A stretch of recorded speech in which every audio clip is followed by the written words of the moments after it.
So how's the tour been? Is this your first tour, right? Is this your first national tour? As a band, yeah. As a band. We've all toured before. Yeah, of course, this is our first together. First, so this is your Virgin tour together with opening for him. How's that? Have you guys been hanging out with Ville Valo at all? Or how's their? No, is he like a shadowy figure that you can't find anywhere? Those We've guys, seen him a few times. We've seen him a few times. There's been a little hey here, hey there, whatever. But they're very busy and they have a lot of press and things that they have to do as well. So everybody's just kind of got their eye on the ball. I've seen their drummer a bit, like a bit more than the others. He is hilarious. Really? Yeah. A funny dude. I talked to him in Vegas for a minute. And it's funny, we have all the same. I found out last night, like, we have all the same as Europeans. Like, AC, we all hate AC. Ice and drinks. Like, it's, like, funny. I was talking last night. Yeah, you all guys like to sweat. Yeah, there's no air conditioning in AC. hotel rooms. For your voice? That. Is that because of your voice that you don't like the air? No, we don't have it at home, so it's weird. It's like this constant dry.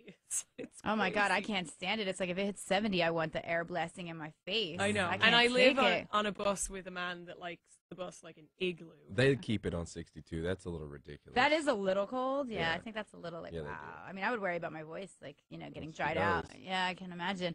So, how this tour, him fans are like, people who go see him, it's usually their favorite band. They're some crazy motherfuckers. So how are they reacting to you guys?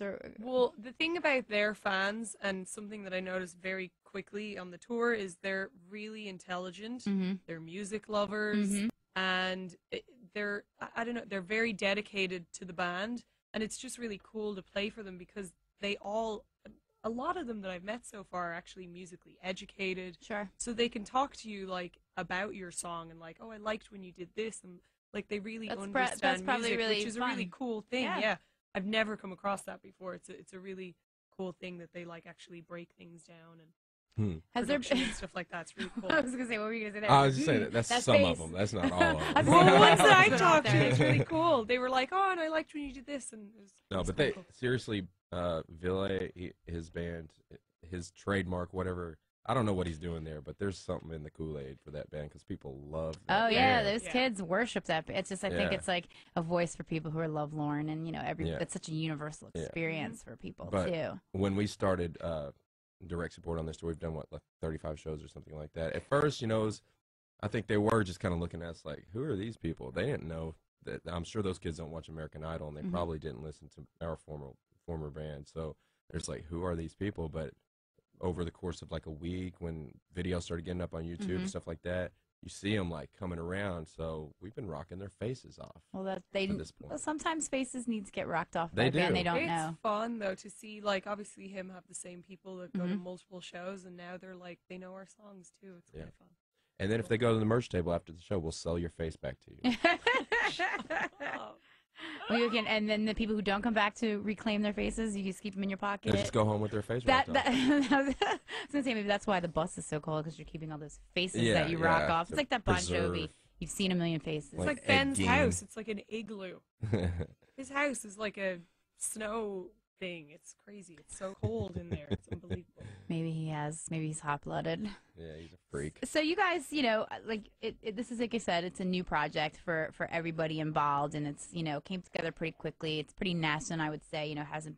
Haven't been a band for a long time, but you guys all have these other unique experiences. Evanescence, was a very, very successful band, and it was a very, I think that was because there was such a powerful vocal there too that isn't really heard very often in rock music, and then you coming from a complete pop world, I think it's like two worlds colliding, and how do you feel, do you think that a lot of Evanescence fans are coming over? Do you think a lot, or do you think some American Idol fans are following you into these worlds? I don't think there's no way for us to be able to tell. I mean, obviously, we spend time talking to fans and doing, going out and doing autographings, and I hang out by the bus and just talk to everybody and stuff, and it's just a mixed crowd. I mean, there's people that never heard of us before, people who have heard of us before, and we're like, oh, I didn't know you were doing something new.